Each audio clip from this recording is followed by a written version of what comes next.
Wojak and the half-field Hail Mary.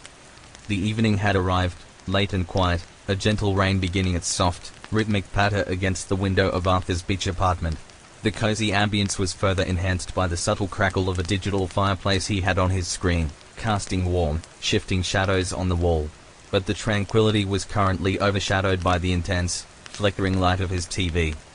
Arthur, my friend, was hunched on his couch, eyes utterly fixated on the football game's final seconds. His beloved team, the Lobsters, was down by 6 points. There were only 4 seconds left on the clock. The opposing team had just punted, leaving the Lobsters deep in their own territory. A heavy sigh escaped Arthur, the sound almost lost in the soft background hum of the game commentary. He'd ridden every emotional wave with this team all season. He'd seen their spirit, felt their struggles.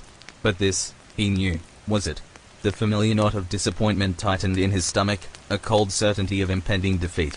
He was already mentally preparing himself for the inevitable, for the quiet resignation that comes with a hard-fought, yet heartbreaking, loss. Well, he thought, his shoulders slumping, already drafting the internal eulogy for their playoff hopes, there's always next year's draft, I suppose. Honestly, the sheer emotional weight of being a fan. It's truly profound. It's like pouring your hopes into a distant battle, only for it to fall agonizingly short. My friend, Arthur, was experiencing that quintessential blend of dread and resignation, the unique agony of a dedicated sports fan facing what seemed like an unchangeable fate.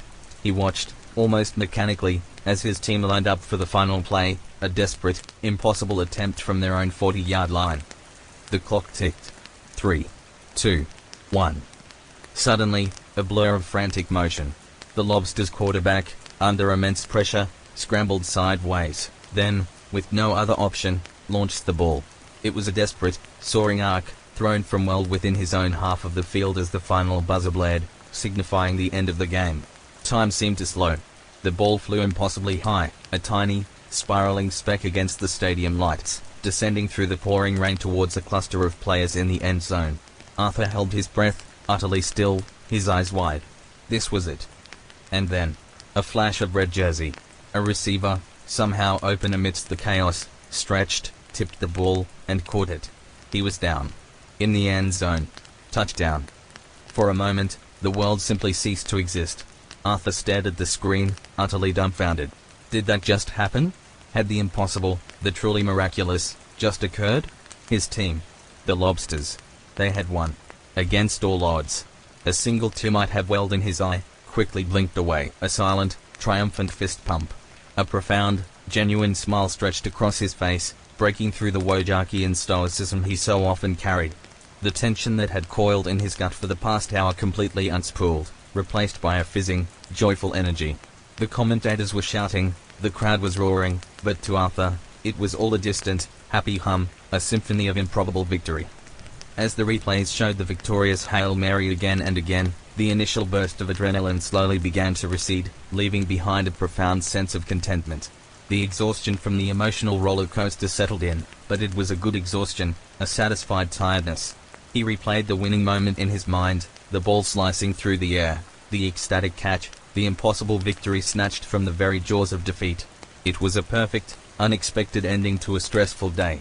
The game's positive outcome now acted as a soothing memory, a comforting balm for his mind. He leaned back on the couch, the glowing screen now displaying post-game analysis, a quiet drone in the background. The gentle patter of rain outside and the soft, consistent crackle of the fireplace seemed to wrap around him, amplifying the feeling of peace.